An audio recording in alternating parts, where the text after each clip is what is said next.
though the night is full of darkened terrors. Slayers who take up the mantle of Belmont rid the world of such sinister beings. Or at least it was once so. Now, in the midst of a demon army sweeping like a plague over the cities of humanity, spurred onward by the spread of fear from the church itself, life is definitively more bleak. Old heroes lie beneath the blackened and bloodied earth, or wander drunkenly through the countryside, banished by the people who once hailed them as saviors. Healers and helpers are spurned, blamed for the sins of others for failing to submit beneath the heel of a power-mad bishop. The night is full of darkened terrors, and it was humanity, not Dracula, who brought the scourge upon this world. Such is the setting Castlevania sweeps aside the curtain to introduce you to let your eyes feast upon the horrors and hubris of mankind. Messages may be gained with those of keen insight, but for the rest, simply watch and listen as the playwright's penned words guide the actors to their marks. First, the life of Dracula, a mysterious figure turned husband and traveler by the light of humanity's inner beauty. His knowledge and power immeasurable, but impotent before the power of a life that catches his darkly beating heart aflame. And so the flame consumes him, as it does his wife, and thus the terrors are unleashed upon the world in revenge for the love torn from his grasp. A monster hunter, brandied about the world, seeking nothing and finding more in the words of a wise man saved. Through adversity, reborn anew to drive the darkness from these lands, given new purpose in the quest to end Dracula's mad reign, and in doing so rekindle the pride of a family wronged by the very madness that wrought this chaos upon the world. Thirdly, the daughter of magic, studied with care. No hint of the dark intentions displayed through the rantings of the church, misunderstanding the source of such power. A sense of duty plagues this one, to the people who hate her and the stories she knows and tells. A glimpse of the future, a possibility of light within the surrounding darkness. And finally, the spawn of apotheosis, two halves of the greatest strengths carried within both individuals that gave him life, given form to stop the wretchedness of a father's sins. Failure is no unfamiliar acquaintance, and as he awakens from his slumberous defeat, a tri-pronged blade is forged, pointed at the unholy heart of the monster behind the circumstances the world finds itself within. You must forgive me my proclivities toward the winding word. Inspiration from media I consume is the power, however minuscule, that I hold. Whatever story strikes my fancy beyond the norm, I feel the need to laboriously imitate in pursuit of its strengths. Castlevania manages this with deft ease, the perfect prologue to a story found only by its short length. Glorious animation, voice acting, soundtrack, Foley, and all the parts of the whole that gives us the show we see before us is fascinating to behold. Just the right tone struck within my core to make me salivate over the possibility of more. Adventures are my most favored of stories, and simple though this prologue presented is, it is exactly what I want from a world known to me through the games it spawned from. Gore and blood and violence and death are strikingly forthcoming in this series, a far cry from even the most debased anime I've personally seen, though there have been a few manga with equal sense of the viscera in human body, such as Gantz, to name one.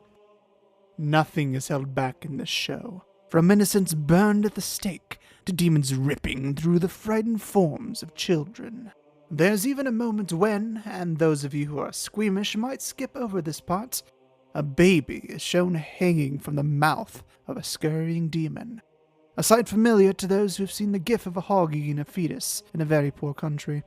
But the gorgeous animation isn't limited just to the disgusting minutiae of humanity being torn to shreds, both literally and figuratively, as the backgrounds of the show continually impress me with the Gothic architecture of the human cities, and the technological cogs and electricity running through the innards of Dracula's castle.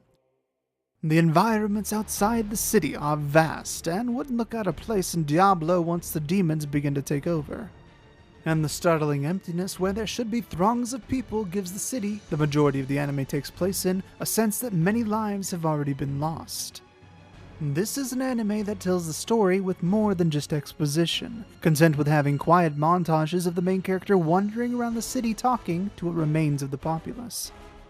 It's actually a really cool way to see Trevor pick up the lay of the land as he interacts with the people in a particular fashion that seems to almost mimic gathering the side quests in a video game. That's not to say that silence is the series' only virtue, because aside from the music that sets the tone just right, but may leave fans of the game's soundtrack unsatisfied, Trevor and the rest of the cast speak with surprisingly capable performances, especially compared to most anime dubs out there. I'm Saifa Belnades. There's a stark difference between dubbing an anime and making an anime for English-speaking cast first, and it definitely shows in Castlevania. It also makes me really excited for what's going to be coming up in Netflix's other original anime. But to get back to Castlevania, the characters have a wonderfully snarky sense of humor, with Trevor giving off an almost overconfident monologue of one-liners perfect for his moments alone in the dungeon. Oh, Dracula and his wife's interactions in the beginning especially embody the sense of humor right off the bat. In some ways, Trevor almost feels like a little bit of Nathan Drake mixed with, Indiana Jones. All the more because of his whip and traversal across chasms and platforming sections that wouldn't look out of place in a video game. The other two main characters the show sets up seem to be a bit more self-serious, at least so far, but I'll leave you to get to know them on your own. In addition to the main cast, the performances of the various monsters and other antagonists are shockingly good as well. Unlike the somewhat uniform Japanese used in most anime, at least to my untrained ears, there are several accents to pick from in this English voice acting, though the series certainly does lean more toward the medieval-sounding British English than anything else. Still, while there is a lot to praise about the series, and I could most likely go on and on about it, I do want to point out a few things that some people may find a little bit less than satisfactory. Like I said previously, one of the bigger issues might be the length of the first season, which only consists of 4 roughly 24-minute episodes. While the arc depicted in these 4 episodes is complete as a gathering of allies, it does leave off right before what I imagine most people, myself included, feel would be the good part. Luckily, the second season is due to arrive in the next year, so thankfully we won't be waiting that long. Secondly, the lack of video game music might rankle if you were expecting some of the different scores. I don't know the themes myself since I never really played the video game, so this issue is ultimately not a big deal breaker for me. But I do think it is worth mentioning for the people who are expecting at least one cool track from the video game. That said, the music in the show is perfectly acceptable, if not a little bit generic, a feature the music shares with the story of the actual show. The plot for the anime, at least so far, is pretty bare bones, with nothing particularly new occurring within the series that you probably couldn't have picked up from the video game, as I believe this anime is actually a retelling of one of the games. So you're also probably not going to be very surprised by where the end of the first season comes to a close. Compounding with this problem is the fact that there are only really 4 locations that the anime decides to visit, so if you were hoping for a wide-ranging adventure, you might have to wait till next season, where it seems a little bit more likely. Personally though, I give adventure stories like this a little bit more slack than I would a regular anime, because they're exactly what I want, and the level of cliché on display here wasn't nearly enough to put me off from the series, especially considering the production value put into the show overall. In the end, I would heartily recommend you check out the series, whether you're a fan of the games or even if any of this seems slightly interesting to you. As I said, I've never played the video games, and I still had a lot of fun watching Castlevania. If you thought this recommendation video was pretty neat, you might like the other ones I have on my channel as well. So go take a look at those and subscribe for more in addition to my other videos, where I try to pull some insight I think is unique or interesting out of the anime I watch. You can also click that notification button for more immediate alerts as to when my next video goes up.